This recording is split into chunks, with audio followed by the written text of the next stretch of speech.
see the way they hate. And I know better than to listen to the people who are calling us slaves. I can feel the sunlight shining. Well, good morning, everyone. My name is Brian, and today is Friday, January 19th, 2024, and this is episode 615 of the Lots Project podcast. And it's titled It's Just Weak and Fragile. Man, maybe I'm talking about my brain this morning, but no. I'm going to be chatting about finding beauty in everything around you, more examples of weak and fragile systems all around us, taking knowledge to a new level for personal, financial, and professional growth, and a little bit more. So why don't we settle in? Let's check in with Coffee Crew hanging out in the chat already. Quite a busy before the show even started, so I appreciate you guys hanging out and chatting. Let's grab a cup of coffee and hang out for an hour or so. Good morning. What do we got going on, man? These guys have been rolling early. Good morning, Pip. Thanks for swinging in. Pickle Pete driving across the country, experiencing that Midwest winter and how fun that can be. Jim hanging out down there in Florida. Gingerbread, thanks for swinging in. Rewilder Life, good morning. You got to sleep in this morning. I missed my wake-up call for some reason. I think my phone was doing an update or something right when I was supposed to get up and change the stove. And I woke up this morning when my alarm went off to get up to do the show, and the stove was out. So that was great. Thank you, Corey, for getting that going this morning and making sure everything got going again. Man. See who else. Backwoods Butcher. Good morning. Hunter hanging out on Twitch, keeping it going over there. And Haas, thanks for swinging in.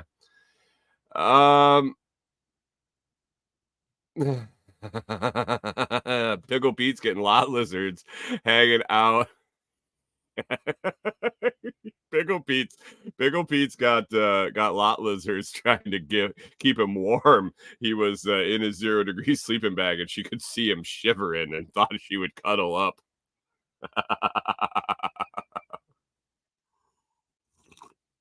Morning, Gingerbread.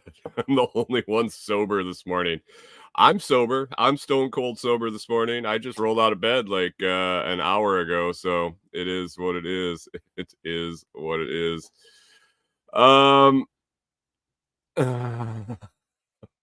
Backwoods had a cookie last night and watched Buzz Lightyear. Is Buzz Lightyear a movie, or did you watch Toy Story? Toy Story. I don't know. I saw the first one. I think there's like 7 of them now. Jim's sober. That's good. Backwoods is mostly sober. I'm guessing Rachel's sober. If she slept in until 4, she hasn't hit the sauce too much. No, I'm just joking. Rachel, I apologize for that.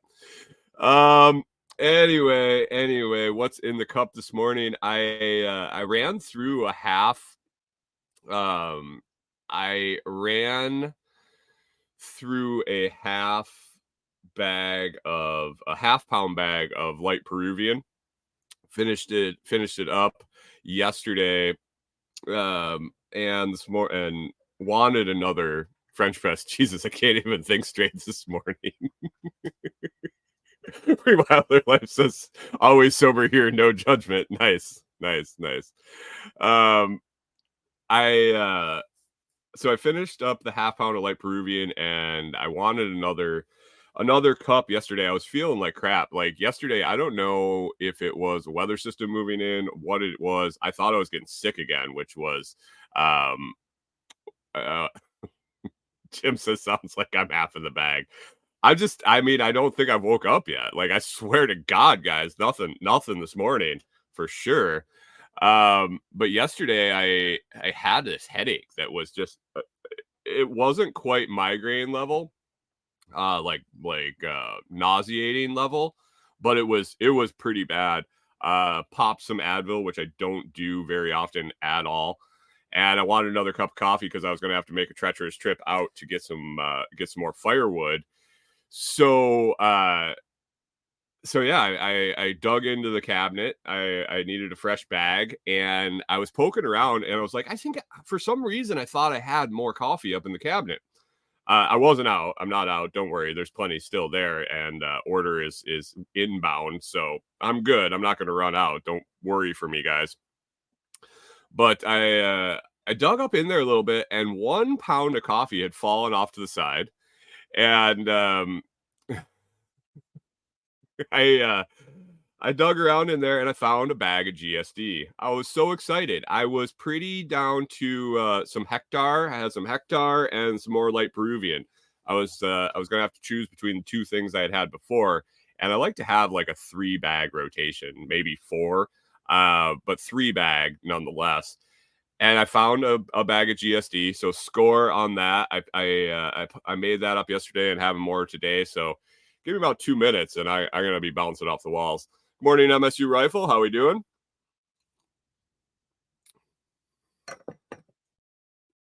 Jesus. Oh man, the coffee is good this morning, guys. Gingerbread says he's got 6 pounds of GSD on the way. He's going to be bouncing off the walls too. He will be bouncing off the walls. Anyway, let's get to it. Got Jim Jim Jim says a 3-bag rotation sounds like the name of a band. I was thinking the name of a yeah, I'm not going to go there. I'm not going to go there. Uh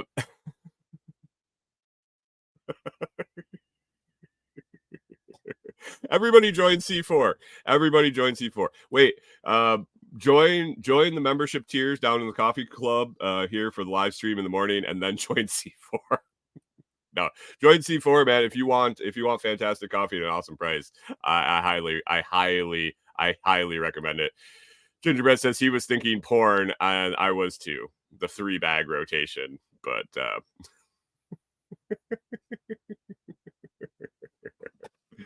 what is on the list today to talk about? This is just gonna go sideways real quick if I don't get it back on the rails. I wanted to talk first thing, Daily Stoic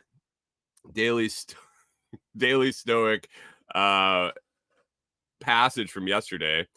It really kind of it hit home again. Weird. I think there may be a lot of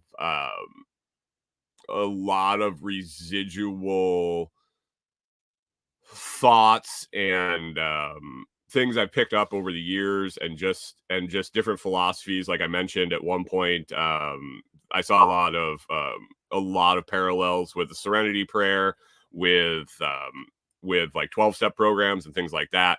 I've just been seeing all these very familiar thoughts coming out of Stoicism, and so I think it's been picked over, and this isn't a bad thing. I think it's been picked and used at will throughout history in different philosophies. So as you start reading other things, I think a lot of it ties back into this original thought.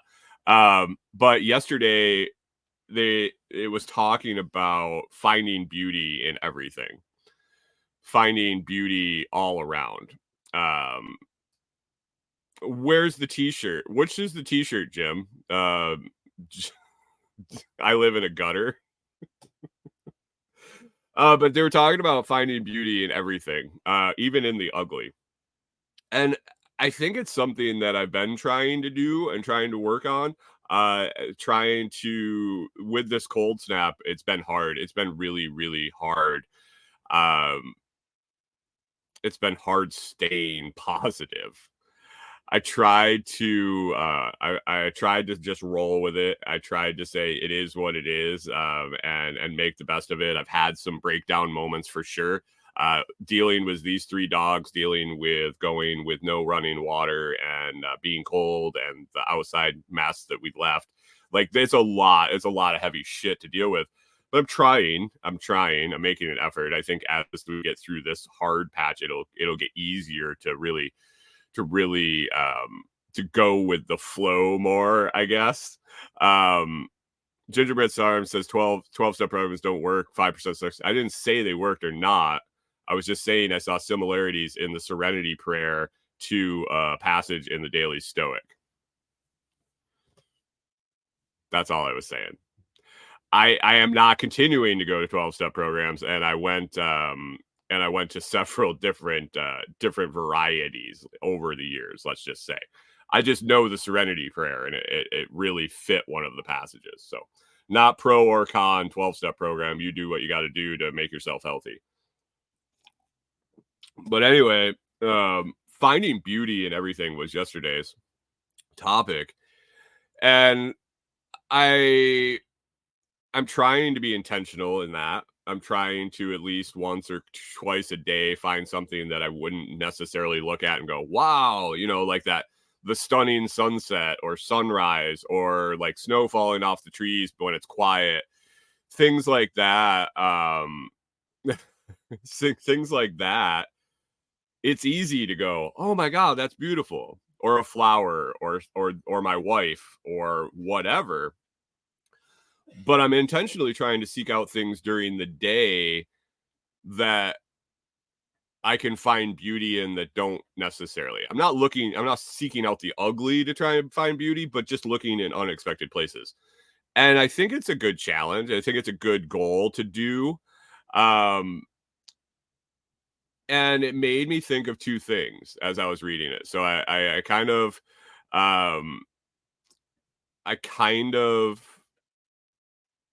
really sat and thought about it while I finished some coffee.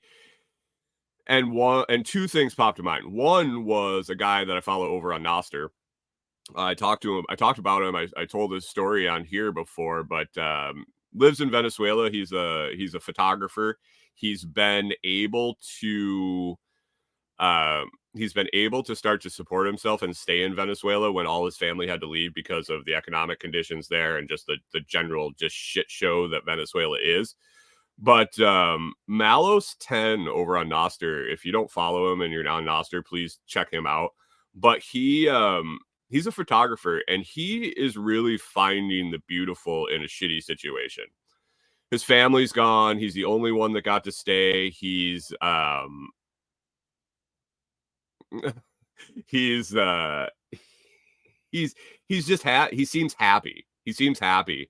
And when you look at his photography and hear him describe it, it definitely makes me feel like he's finding the beauty in everything. So that was the first thing I thought about. The second thing I thought about was a movie we watched just recently, and it just really just popped into my head. We were watching American Beauty the other day. If you like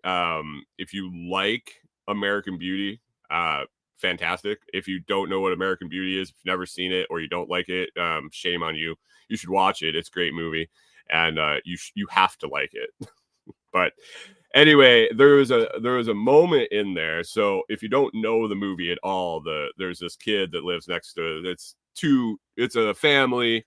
And then these people move in next door, and the son next door. I mean, there's a lot of deep shit in the movie, but for the purpose of this discussion, the kid films everything, records everything on a camcorder. And the particular scene I was thinking about was the girl that he lives next door to was looking at some of the stuff that he had recorded, and he said, "You want to see the most beautiful thing I ever recorded?" And Pip says, "The picture of the bird." Yeah. And she's like, "Yeah." And so he shows her a video of a dead bird. And she's like, why would you film a dead bird? And he says, because it's the most beautiful thing I've ever seen. And in the movie, it just kind of passes by. The next scene comes along. But for some reason, when I was reading that passage yesterday and I was sitting down contemplating it, I was like, it really was in his moment, in that moment, that was the most beautiful thing. That was the most beautiful thing. Hunter says, is that the rosebed chick on the cover? Yes, that is the rosebed chick on the cover. Kevin Spacey. Yeah, it's a good movie. Jim says he doesn't think he's ever heard anyone say anything negative about a 12-step program.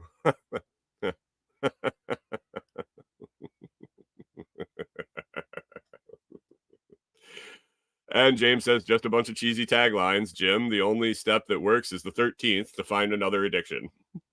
Or as Brian says, take some LSD. Not me. Scramble it. Yeah, you can go and I think Brian, did you? I don't know if you can chime in as you're driving, but did you guys talk about? Bill W and 12 Step on the Goose or the After Party Addiction episode? Might be something that people want to check out if they're interested. Gingerbread says, "Is that the one where he filmed the shopping bag in the wind?" Yes, that is exactly the movie that I'm talking about. But he filmed the dead bird. Oh no, he might have said that the bag was the most beautiful thing you've ever seen. But he was talking about the bird that he was talking about the bird that he filmed it because it was beautiful, but it was just a dead dove, I believe. So that just popped into my head when finding beauty in unexpected places. And I'm just going to try to intentionally do that. I was definitely going to try to do that. Pickle Pete weighs in on the 12-step program. Hunter says we should have a watch party. We should have a watch party at some point for American Beauty. I got some fucked up movies if you guys want to watch some fucked up movies that I really enjoy. That I don't know if anybody else was. Pickle Pete on the 12-step program says the whole thing is based on a fraud that Bill W and his buddies were doing acid with the Harvard guys, but they failed to tell anybody. That's how they actually got off alcohol. So they're all raging alcoholics. They did a bunch of fucking acid to quit drinking. And probably during some of the acid trips, they came up with the whole 12-step program, but failed to let people know that the first step was to drop acid.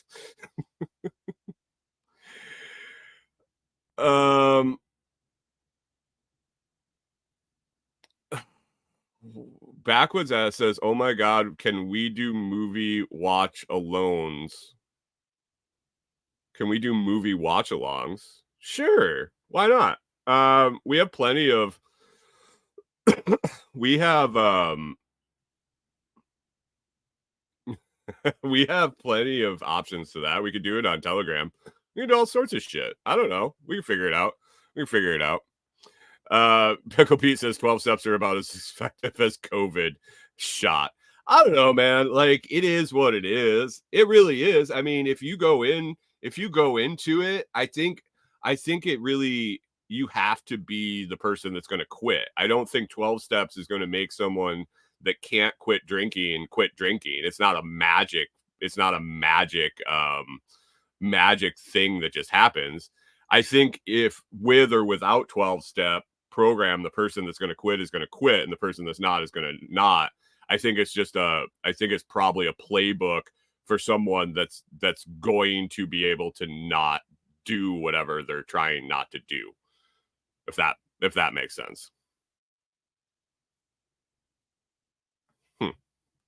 I don't know.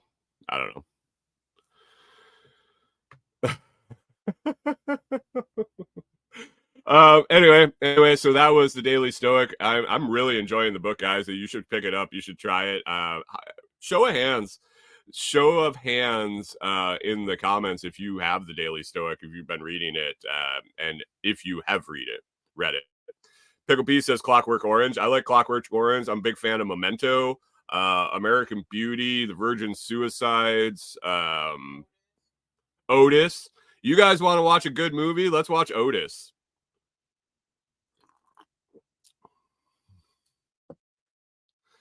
Hunter says in a relapse is expected in 12th step.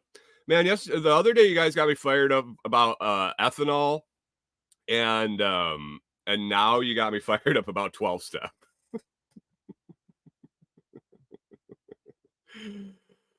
Jim says same with clinics. They say you have to hit rock bottom and really want to quit. Is that true or more bullshit? I mean, rock bottom is a term that people use to make people think it can't get any worse, but man, it can get worse. If you're upright and you're breathing, it can get worse. You could be fucking dead. So I don't think anybody's really ever hit rock bottom. I think rock bottom is when you fucking don't get up the next day.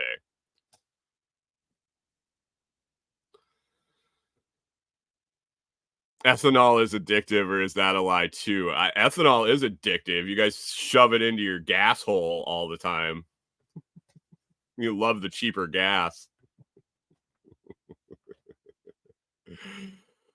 Oh, but yeah, Daily Stoic. Check it out. Check it out. So let's get on to it. Let's get on to it. Yesterday I had I don't want to call it an epiphany. I knew this was the fact. I think we all know the fact that we kind of have to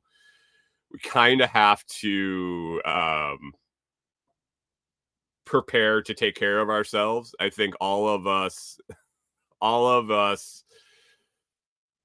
understand the concept of being prepared, being preppers. I think we all come out of that space. I hope we all come out of that space. I hope we all have a little bit of self-reliance, a little bit of I got to take care of myself attitude.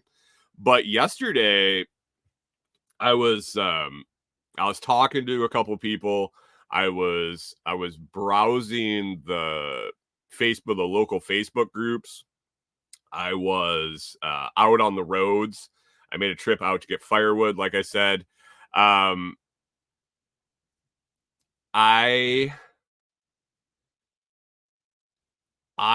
am blown away by how weak and fragile the infrastructure systems here in Tennessee are.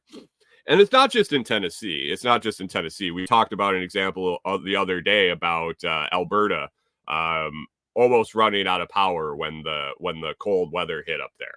Holy shit, guys, it got cold in fucking Alberta. Shocker. Like, oh my God, how did that ever happen? It got cold in Alberta and we're not prepared to have enough electricity. So you better fucking be able to make your own or be able to live without it. So I wasn't surprised by that, but it was just another blip on the radar. Then I had somebody telling me about the Pacific Northwest and the brownouts or the rolling power outages when it gets cold there. Wilder, I thought I was gonna say how weak and fragile people were. Maybe that's gonna be another day. Mentally weak and fragile. So you got the Pacific Northwest that when it gets cold, they have rolling power outages. You got California that's just a fucking mess, as Haas knows. The brownouts in California, in the heat, in the cold. And then let's move to Tennessee. We got 8 inches of snow. Right now, we got it's melted down. There's probably like 2 inches left. Maybe. It wasn't a bad storm by any means. Like, even for a place that doesn't get snow very often, even for a place, it could have been the worst storm in 5 years and it wasn't that bad. It got cold after. Like, I'm saying this, I'm living in a travel trailer with a wood stove that's 13 inches cubed. We haven't turned on our propane heat. Like, this isn't like Corey has electric heater. Yeah, this isn't a horrible blizzard, storm, Armageddon, day after tomorrow situation here. And the fucking place is falling apart. I got notice in these Facebook groups. So I joined all the local Facebook groups just to kind of find side work, make connections, get things kind of get familiar with the area, what's going on, and keep in the loop with where the pizza guy is, basically. But I see all the other shit that goes on in there. TVA, Tennessee Valley Authority, over the cold snap, and I'm guessing again in this upcoming cold snap, is urging customers to voluntarily, I don't want to stay in courtside. You've told me about courtside every fucking day for a week, dude. That is not my deal. I don't want to be with all those people. That's the furthest thing from what I want to do. If I was going to go to Arizona, I would go park out in the desert by myself. very much by myself, and I don't need to pay $180 to do that. But every Wilder Life says pizza. That is, I mean, that was why I joined one of the local groups. But they're asking residents to restrict their power usage because we're almost out of power. We're almost out of power. Doesn't the fucking TVA use hydroelectric power? Did the river stop flowing because the fucking temperature went down? Oh, everybody's using their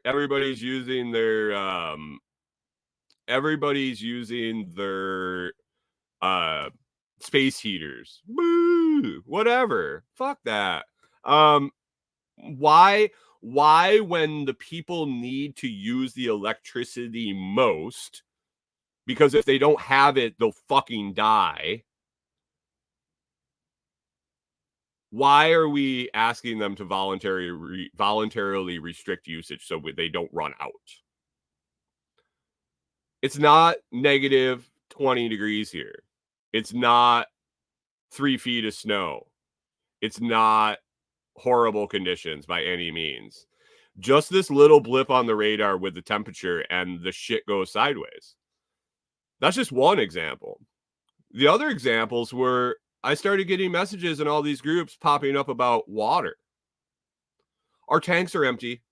Everybody's using too much water. Stop using so much water. Stop using so much water is what they said. Oh my God, there must be a lot of broken pipes. Please go inspect your yard for broken pipes and leaks. Look at your meter to make sure it's not running because our tanks are running out. Why?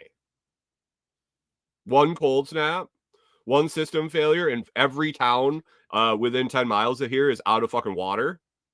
Boil water warnings. Our tanks are gone. Our pressure's gone. Our water sucks. Man. 8 inches of snow and a couple days of cold. That's all it takes. You know what else is gone? The gas down at the gas station in town. No gas. Well, they have Jim, they have ethanol free 87. They're out of regular gasoline. They're out of regular 87 octane gasoline. I stopped there looking for some kitty litter or some grit to take with me on my trip because I'm responsible for myself and I wanted to be able to make sure I got out of where I was going. And they didn't have any, of course. And I saw that their one side of their pump was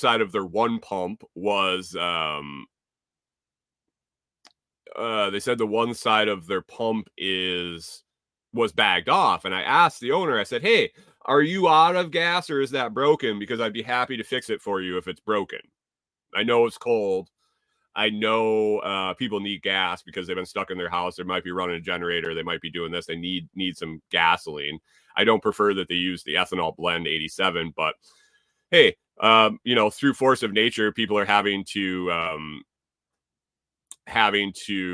use non-ethanol, so that kind of makes me smile a little bit. MSU Rifle says only 10% of TVA power is on hydro. Okay, cool.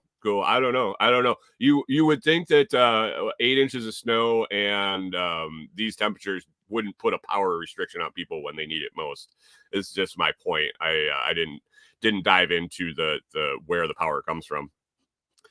But anyway, I asked her, I said, hey, is your pump broken? Because I'll fix it for you so people can get gas. Or is it, are you out of gas? She says, we're out. I said, when do you think you're going to get it back in? I didn't need it. I got plenty for me. Even as a nomad, even as a minimalist, even as traveling around, I have fucking gas for myself. I have propane. I'm not out yet. And she says, we don't know. We don't know when the truck will be able to get here. Couple days they were out. The grocery stores are 3 days out if the trucks can't get to the grocery stores. I don't know. What do you do? I see all the time. Are there rolling blackouts here? Our power's been going off and on. Like with our solar, with our batteries, with our generator, with our shore power, I don't even know if we'd notice if the power went out, other than the fact If it did and we didn't notice, our batteries would drain. So, how weak is the system? How weak are the infrastructure systems? How weak is the electrical grid? How weak is the supply chain for gasoline and food? How weak is the water infrastructure in this area? And it's not just here. I mean, like I said, it's been all week, all month, all year after year. It got cold. Oh, we're going to run out of power. The grid's going to go down. Texas last year, 2 years ago, whenever that happened. Start taking care of yourself, guys. It's not getting better. Not getting better at all. You would think as this stuff happens, they would figure out how to make it better. I had a friend tell me yesterday, it's to keep the people in the panic. It's to keep the people on edge, barely above surviving, keep them irritated and worried.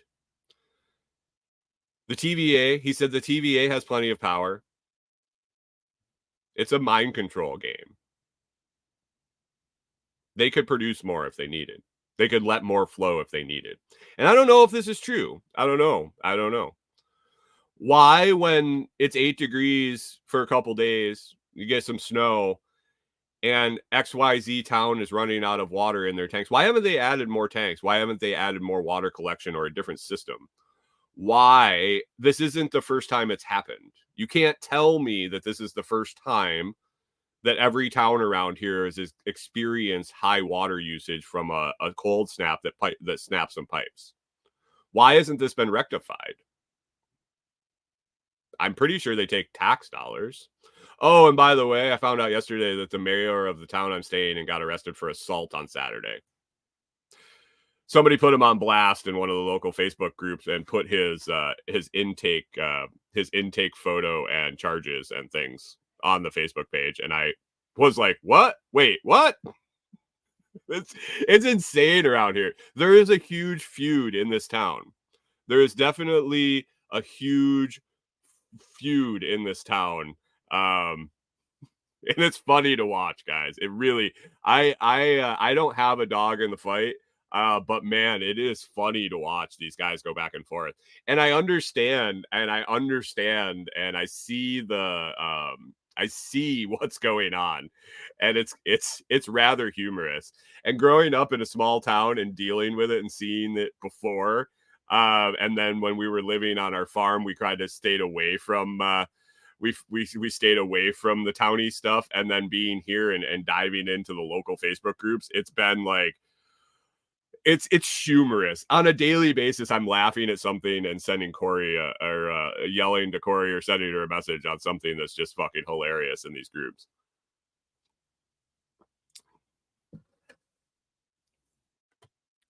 MSU Rifle says I was stuck in San Diego from Monday through Thursday, could not fly home. Understand snow Monday, but after that, he said the airport was out of de-icer and fuel. Dude, it's getting shitty, guys. It's getting shitty.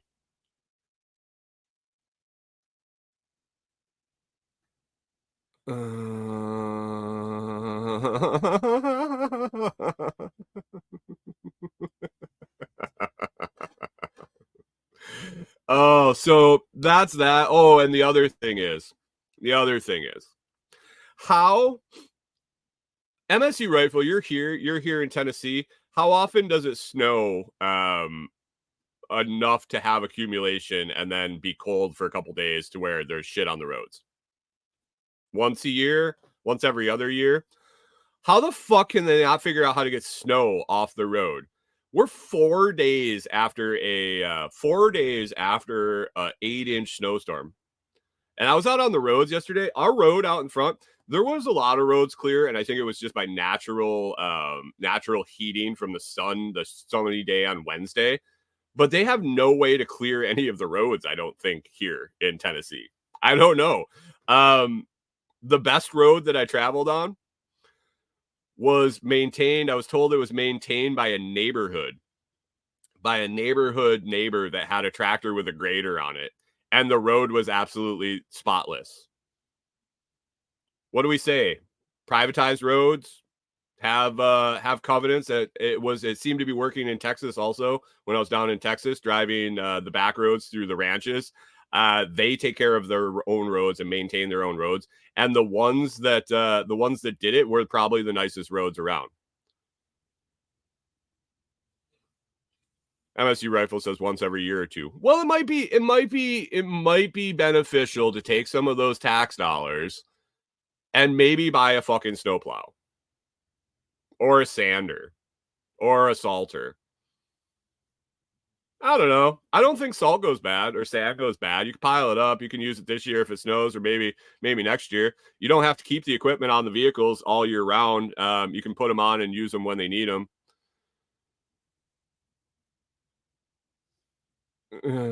Dixon says because they do 1 in 10, 1 in 50, 1 in 100 preparedness. Yeah, yeah. So I don't know. The best road I drove on yesterday was maintained by a private citizen. That's all I had to say.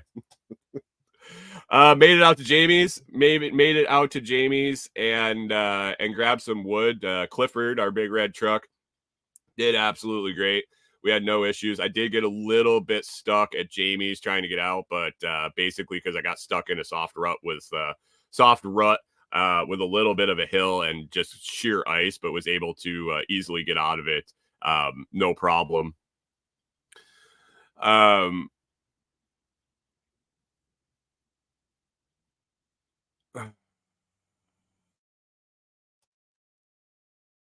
MSU Rifle says it's good now. 20 to 25 years ago, I bet the small town in Connecticut I grew up in had more plows than the state of Tennessee. Yeah, I mean, I don't get it. I don't get it. Obviously it happens. So basically you get 8 inches of snow and your whole state is shut down for a week. I don't know. Trip out, got firewood. I wanted to go. I didn't have to go. I needed to go if we wanted to run the wood stove through the next super cold days. We had some firewood. It was soft wood. It was pithy stuff that wouldn't have burned real hot, and we did have and I'm burning that stuff up, a lot of it, for Jamie to get it out of the way. I wanted to go grab some of the better red oak that he had over there to run through this next cold snap, but it wasn't a necessity. Like if I had got out on the road and it was bad, that I felt like it was dangerous, or I was going to dump the truck in the ditch or something, I could have turned around and come back. We have plenty of propane. We have electric heat. We have a generator. I mean, we're set. But I really wanted to get some. I've been really enjoying the wood heat, so I was willing to go out and see what the roads were like. We hadn't left, like we didn't have to leave since Sunday, and then it was Thursday, and I was like, oh, I'll go get more wood. Ran out there. It wasn't bad. A lot of the roads were semi-covered. Some were completely cleared, and it was above freezing, so that was good. But it was raining, and the temperature was supposed to drop. Corey took the dogs out this morning and said the roads are absolute shit show. That even the spots that were down to the pavement now are covered in a layer of ice. Gingerbread says it wasn't a necessity, Brian. I can make it work with softwood. Yes.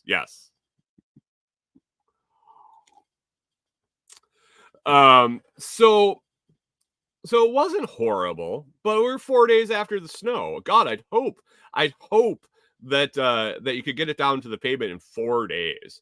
Like, I'm understanding. So I'm saying, why don't you have snowplows?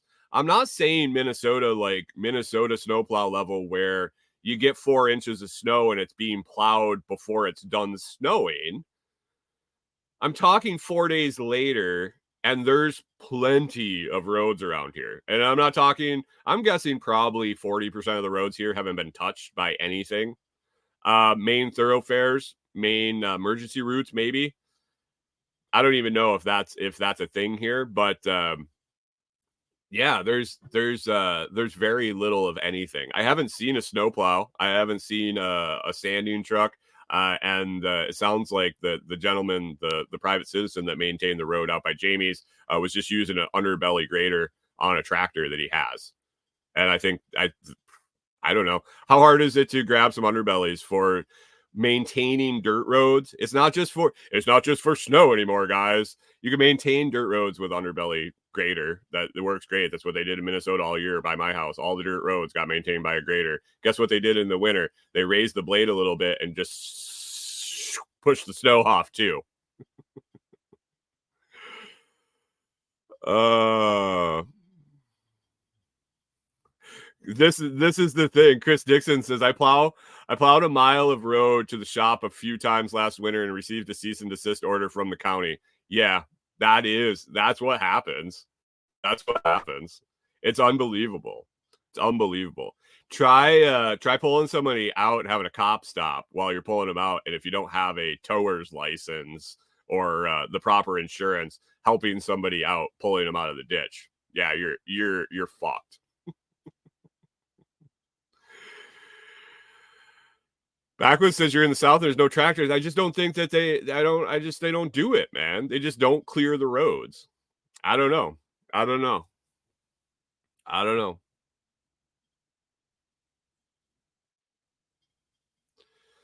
Anyway, let's move on. Let's move on. What else is on the list here? Made that trip out to get wood. I got a big old pile. We have plenty of nice red oak to burn through the next 2 days.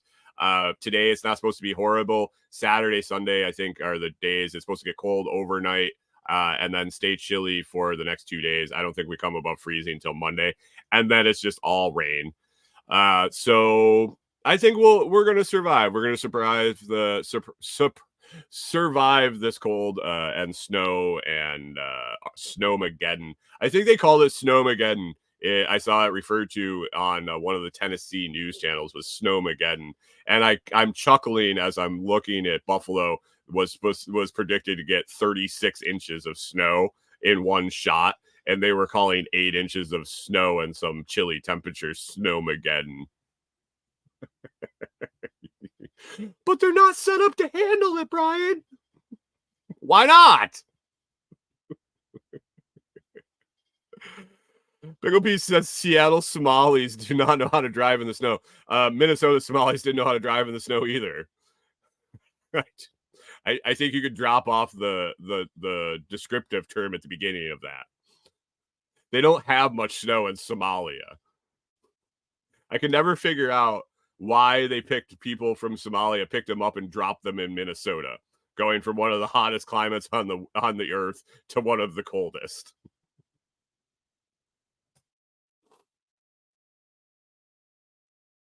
MSU said, I saw some plows on I-65 yesterday. Only place I've seen cleared other than state highways was an exclusive.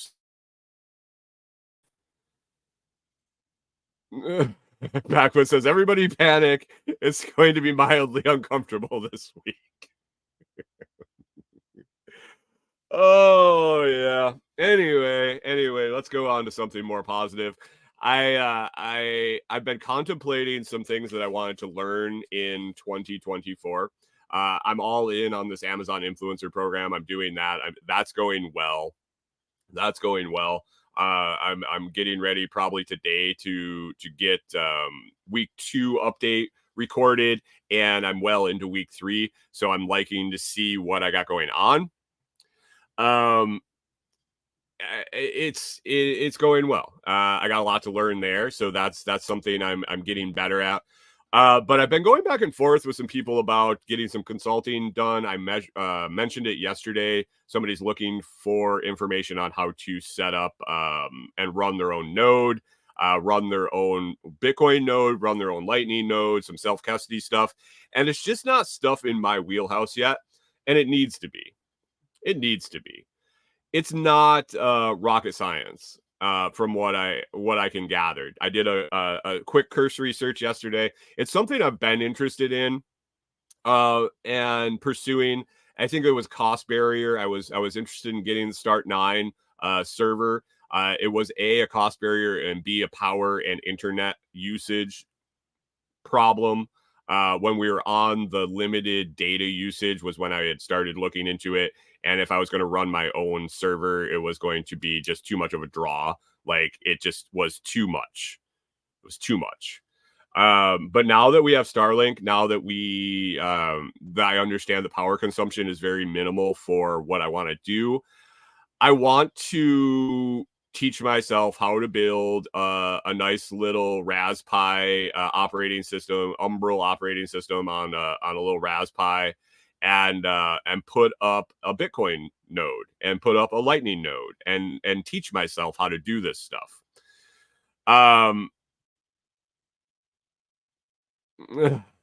Chris Dixon says, I promise to get better at using affiliate links. I've failed miserably. It is what it is, man. I appreciate anybody that takes the time to click. It is what it is. It is what it is. Amazon influencers is by far and large a better program than their initial affiliate program. So I've decided that that's what I want to pursue. So I was going to pursue, there are two things that I've wanted to teach myself. I wanted to teach myself about mining, and I wanted to teach myself about self-custody, running a node, running a Lightning node now, and running a personal server, becoming more sovereign, becoming more private, learning about security and things to that nature. So I was going back and forth between learning the mining and learning the node setup, and I happened upon a really cool article. It says, everybody that's building Raspberry little servers and things like that, it's always trying to go the cheapest route. It is pretty cheap. I was looking at the components. But these guys said, hey, and then it looks like shit. You got wires hanging everywhere, this, and this. He goes, for an extra, 10% cost, here's a build list. Here's the instructions.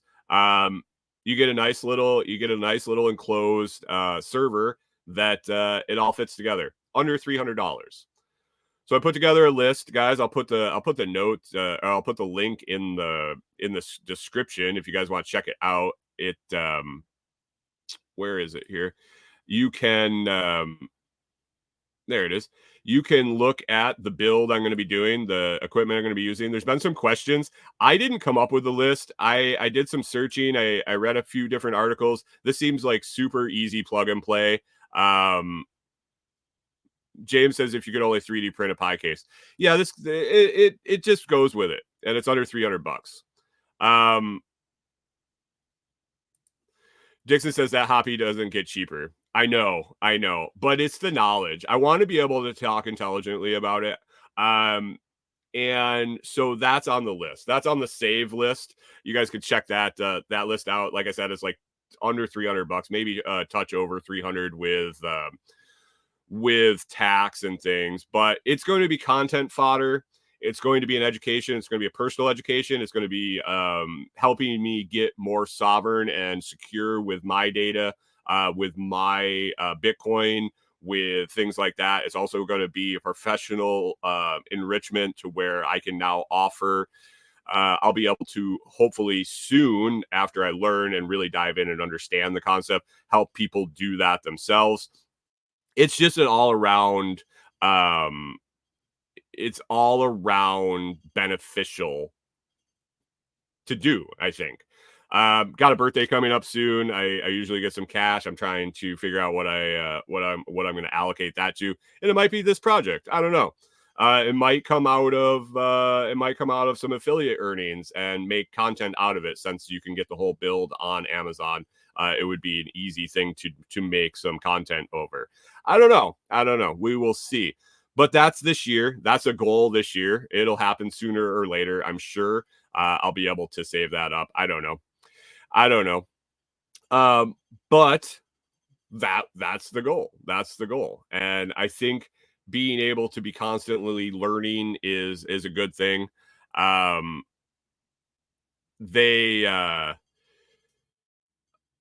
was talking to somebody in the group. I was talking to Sean in the group yesterday about that. Hey, Rewilder Life, have a good morning.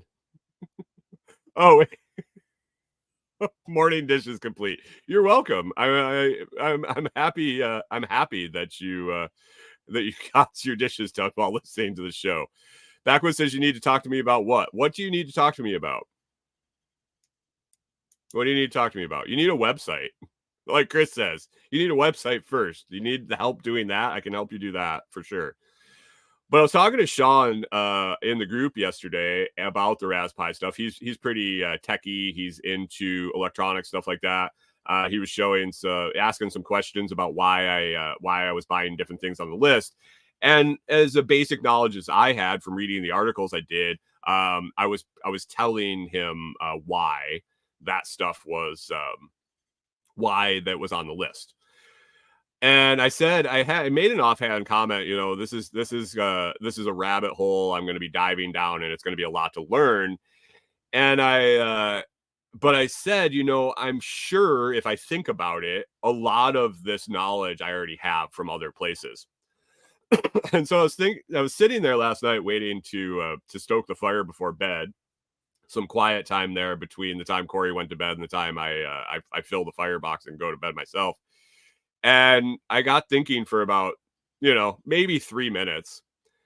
And I realized I've set up dozens of servers already. Dozens. Part of my job when I was a gas station tech was setting up the servers that receive, store, and distribute and play all the advertisements on the gas pumps. So those awesome advertisements, yeah, that was my fault. I routinely shut them off. But yeah, that was part of my job. I realized that gas station job really got me a lot of background knowledge in networking, in setting up servers, in communications, in IP addressing, and yeah, all sorts of stuff on the networking side. And I think setting this thing up will probably be pretty second nature to me. It'll be different. It'll be like trying to learn Portuguese after you know Spanish. I think it's going to be a little different terminology. I think it's going to be a little different functionality, but the concepts are going to be the same. Pip says gas station TV and he rolls his eyes. Yeah. Cheddar News. You got it, Jim. You got it. Any Gilbarco pump. Here's your tip of the day. Your gas station tip of the day. Corey wanted to kiss me when I told her this shit. If they don't have a sticker on your gas pump that you're using, first of all, it has to be a Gilbarco. I can't really tell you. Not the ones that are short and squatty and wide at the bottom, but they're more boxy shaped, like more rectangular. And they have the 4 buttons down the side of the screen. If the thing comes on and it's blasting so loud because the tech was a dick face and he didn't move the jumper to make it to medium or low volume, and it's just blasting your ears out, on the right side of the screen, if you press the button, the second one down, that's the mute button. So as soon as the shit starts playing, and a lot of gas stations will actually put mute button there or a little sticker there pointing to it, but give it a try next time. And if it's another dispenser, if it's a Wayne dispenser or a Bennett, it's not going to matter. If you press that button, it's not going to change anything. So if that shit starts playing, you don't want to listen to the damn shit they're saying, go to the right side of the screen, the second button down, pop, hit that thing. It will mute the TV playing. There. You don't have to listen to this shit anymore. It's all crap anyway. You can find it all online if you really missed it. But yeah, there's your mute button. Use it at will. There are also some other gas station tricks. I should make a list and bring them to you guys. Just insider shit that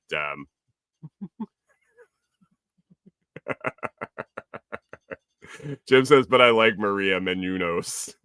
Why do you know her name? This is a tech minute. Now the rewind from this week's NFL action. Dude, when you work at those places, the worst. And so I've mentioned it as a hospitality employee, as a bartender behind the bar, and you hear the tracks for like Christmas time and all that, and basically you can tell the time by what song is playing. Can you imagine working at a gas station all day, the same gas station? So like there was times that I would go out and I had to like calibrate. MSU Rifle says, "What's the free gas button?"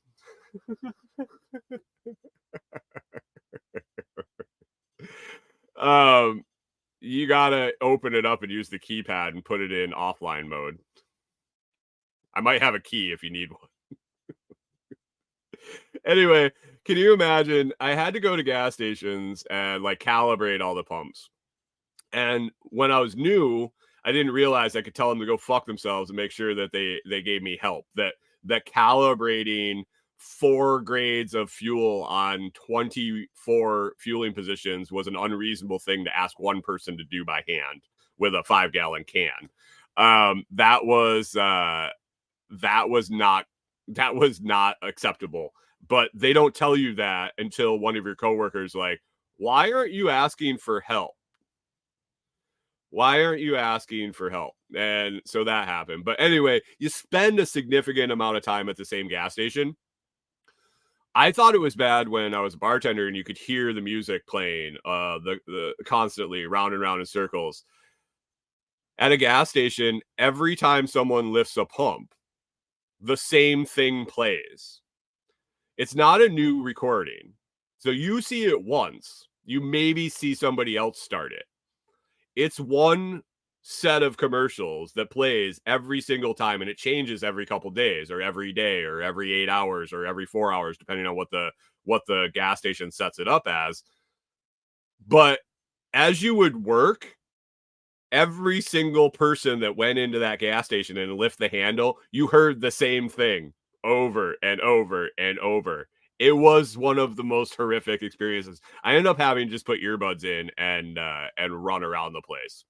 It was infuriating. If you think those commercials piss you off, try listening to them 700 times in a day, constantly restarting and playing over each other. Life of a gas tech, don't do it. Don't do it. If you do want to get into something very lucrative in the fuel business, though, get into testing and certification. State testing. Equipment's cheap. Insurance is kind of spendy, but man, once you lock up your client base, they need the testing every year, every month, every year, and every 3 years in Minnesota. And I think it's very similar in most states because that's EPA, if not that more stringent. Like California's restrictions are more than the general EPA. So last thing on the list I had here today was what's up for the weekend, and it's going to be a lot of hanging out here in the camper with in the camper with Corey. Stay warm. It's going to be chilly. Not as chilly as they got before, so I'm not worried. I know that we'll be able to handle it. Once we come out the other side, I gotta get everything back up and running, the water, things like that. Thanks, James, for the awesome brainstorming. Session last night on the passive. I think it would end up being passive freshwater heater idea using the wood stove. I think I have a picture of what something that would really work, especially if we park this somewhere and it's not going to be mobile. That would be really fun. Gingerbread says always fun when they test all the racks and all the trucks get to wait. Oh, I'm sure those boys that are testing the racks really want to be there doing it. Yeah. Like when you're fixing drop tubes and they can't drop fuel and they sit there and stand and stare at you like, dude, if you're really in that much of a hurry, fucking help me pull this damn thing out. Drivers and technicians never got along. Rarely. I can't say that. Rarely we did. Anyway, we're going to try to stay warm over the weekend. We're going to get some video. I'm going to get some video content out. We're going to ride out this last of the cold snap and get into next week. And we'll be riding through all the wet and rain. And it's supposed to rain for like the next 7 days starting Monday. So hope maybe we'll have to build an ark. I don't know. Anyway, guys, it's Friday. It is it's time to get out, get your Friday done, and roll into the weekend. The rack and plays are not in a hurry. Yeah, never are. Paid by the hour, man. Paid by the hour. Other than that, I'm glad you all hung out. If you appreciate, I really appreciate you listening. If you enjoyed the show, it's always free to hit that like, share, and subscribe to return value for value. Please consider joining one of the YouTube membership tiers using those affiliate links or listening on any value for value platform like Padverse, Wave Lake, or Fountain.fm. You can visit thelotsproject.com to find more information and find all my links. Actually, that is something I got on the list this weekend, is to get the partner companies and discount codes and recommended products all updated. I started that yesterday and just ran out of steam. Needs to be done, and hopefully done over the weekend, guys. I appreciate you listening. Have an awesome Friday. Stay safe out there. Think about your preps. Think about how weak and fragile the systems around you are. And we'll talk to you again on Monday.